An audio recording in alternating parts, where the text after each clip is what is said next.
Bonjour à tous, je m'appelle Noémie et je représente l'équipe Green Carbonic Filter composée de Raphaël, Émilie et Paulin. Nous venons du lycée Lavoisier et nous allons vous présenter notre projet.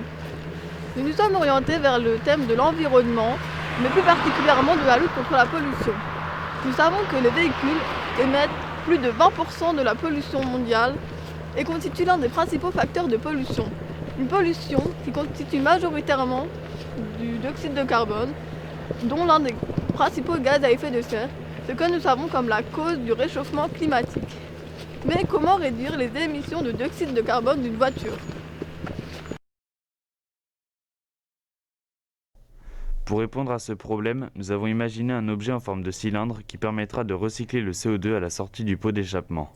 Pour obtenir ce résultat, nous allons nous servir d'algues et de la photosynthèse.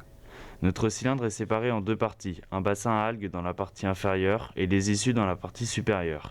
L'air qui sort du pot d'échappement rentre dans notre filtre carbonique et passe dans le bassin à algues, où celles-ci vont transformer le CO2 en oxygène. L'air ressort décarboné. Comme les algues vont se nourrir du CO2, elles vont grandir. Une fois en quantité trop importante pour le bassin, on peut l'ouvrir, jeter les algues et en remettre des jeunes tout en renouvelant l'eau facilement car cet appareil est amovible.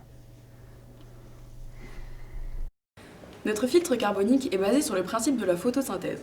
Nous pouvons imaginer que cela serait possible grâce à des microalgues, de l'eau et de la lumière. La microalgue à utiliser s'appelle la spiruline. Elle peut recycler 2 kg de CO2 par kg d'algues par jour. 1 kg d'algues permettrait donc de recycler plus de la moitié du CO2 émis en moyenne par jour pour une voiture. Notre idée s'inspire des colonnes de puits de carbone installées en région parisienne par la société Suez pour capturer le CO2 présent dans l'air. Un puits de carbone est un réservoir qui permet de capter le CO2 puis de le stocker dans la matière. Par exemple, 1 m3 peut fixer l'équivalent de CO2 de 100 arbres. Nous avons miniaturisé ces puits de carbone pour les adapter sur des voitures et voudrions adopter ce concept à plus grande échelle pour diminuer drastiquement les émissions des voitures.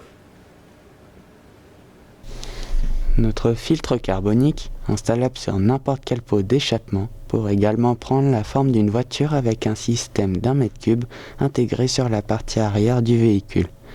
Cette partie sera ainsi reliée au moteur par un tube, ce qui permettrait d'y amener directement le CO2. Une fois ce CO2 transformé en oxygène, une trappe s'ouvrirait et libérerait les gaz de la cuve.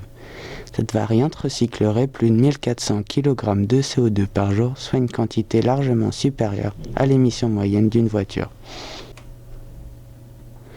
Avec ce projet, nous espérons apprendre à recycler le CO2 pour limiter le réchauffement climatique et sauver notre planète.